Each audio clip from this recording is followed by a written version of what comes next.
Massinissa est un roi amazigh et le premier roi de la Numidie unifiée. Son nom a été retrouvé dans son tombeau à Cirta, l'actuelle Constantine, sous la forme consonique Msensen, qui veut dire leur seigneur.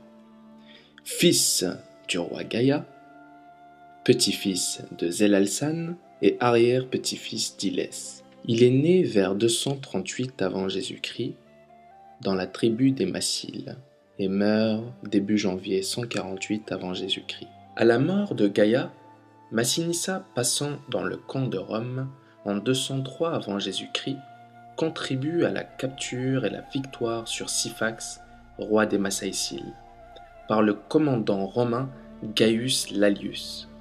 Syphax est alors envoyé à Rome en tant que prisonnier où il meurt en 202 ou 203 avant Jésus-Christ.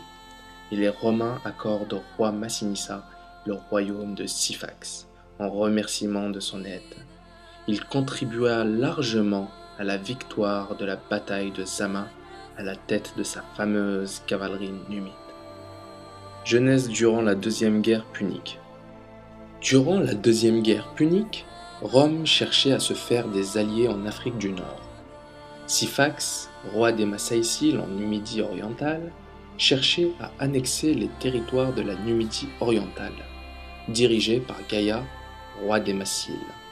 C'est ainsi que Syphax accepta 3 centuries romaines et se retourna contre Carthage.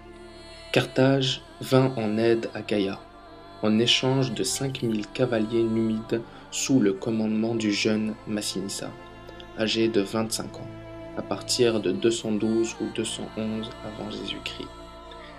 Massinissa rejoint les troupes carthaginoises avec son fidèle ami Laminius en Espagne jusqu'à l'automne 206 avant Jésus-Christ.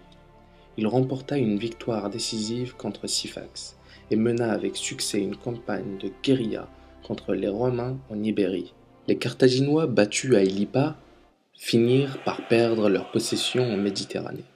Le général romain Scipion, qui avait commandé l'armée en Espagne, songeait à apporter la guerre en Afrique et s'assurer le soutien des royaumes numides. Il gagna l'amitié de Massinissa à partir de 206 avant Jésus-Christ, avec lequel il avait passé un accord en secret. Puis, il se rendit en Afrique pour tenter de convaincre Syphax de rester dans l'alliance. Mais le roi Massaïcile, ayant eu vent de l'accord avec Massinissa, s'était déjà rapproché de Carthage. Accession au trône.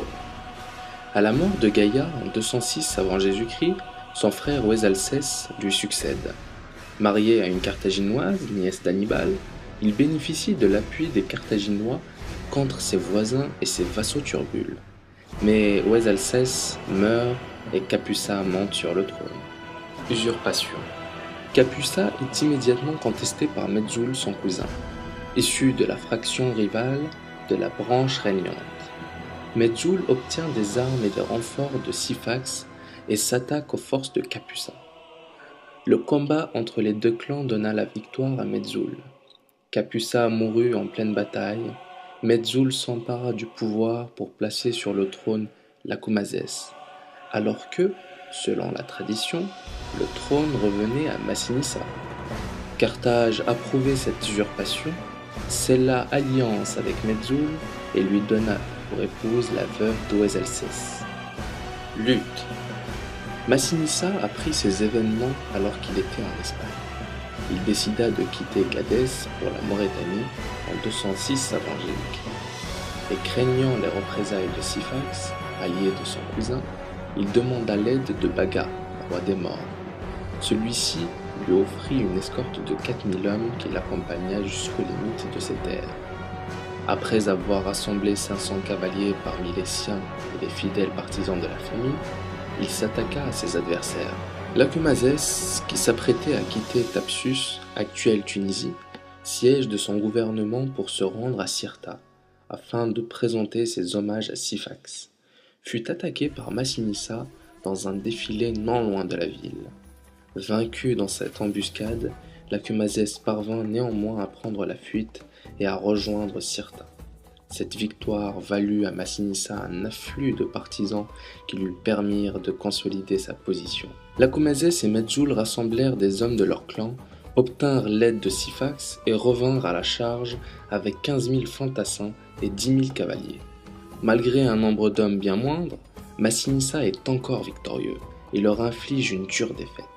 Battus et abandonnés par les leurs, Lacoumazès et Metzoul se réfugient à Carthage, chez leurs beaux-parents. Massinissa occupa Thapsus, qui devint la capitale des Massilies. Afin de consolider son pouvoir, il mena une lutte efficace contre Carthage et prôna l'union de tous les Numides. À Lacoumazès et Metzoul, il offrit de leur rendre leurs biens et la considération due à leur rang, s'ils revenaient dans leur patrie. Ceux-ci, rassurés quant à la sincérité de leurs cousins, quittèrent Carthage et le rejoignirent. Ce premier regroupement des forces numides inquiéta les Suffètes, qui sont les premiers magistrats de Carthage, qui dépêchèrent alors Hasdrubal Gisco auprès de Syphax pour le persuader du danger que représentait désormais un tel voisin. Syphax prétexta alors une vieille querelle concernant des territoires qu'ils avaient autrefois disputés à Gaïa pour attaquer Massinissa et le contraindre à épuiser ses faibles moyens. Massinissa accepta le combat, son armée fut mise en déroute et Syphax s'appropria alors une partie du royaume massile. Massinissa, réfugié dans les montagnes avec une poignée de fidèles, connut une vie de proscrit.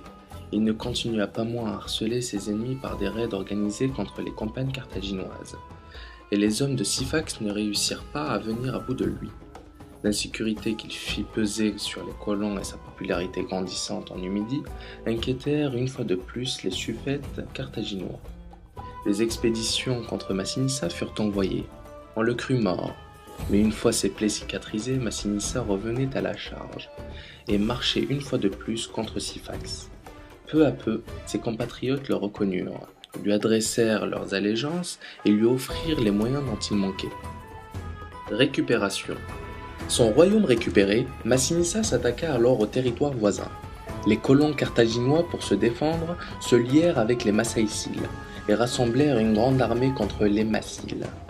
Syphax était à la tête d'un vaste royaume, et sa guerre contre Massinissa ne lui procura que plus de prestige encore. Satisfait de sa victoire, qui ne sera guère durable, Syphax s'accorde en d'autres mariages de la belle Sophonisbe et les territoires qu'ils avaient usurpés à Gaïa. Tout cela se déroula en 205 avant Jésus-Christ, moins d'un an après le retour d'Espagne de Massinissa. Sophonisbe. Sophonisbe est la fille d'Hasdrubal Gisco, général carthaginois. Célèbre pour sa beauté, elle épousa Syphax sur ordre de son père, afin de sceller une alliance entre Carthaginois et Numides. Elle fut auparavant fiancée à Massinissa. En juin 203 avant Jésus-Christ, suite à la défaite de Syphax et d'Hasdrubal à la bataille des Grandes Plaines face aux armées romaines, puis à la prise de Cirta par Massinissa, elle retrouva ce dernier qui l'épousa sur le champ, alors qu'elle devait finalement subir le sort des vaincus et être emmenée à Rome pour figurer au triomphe de Scipion. Sophonisbe préféra la mort plutôt que de tomber aux mains de ses ennemis, en buvant une fiole de poison que Massinissa lui donna pour éviter le déshonneur.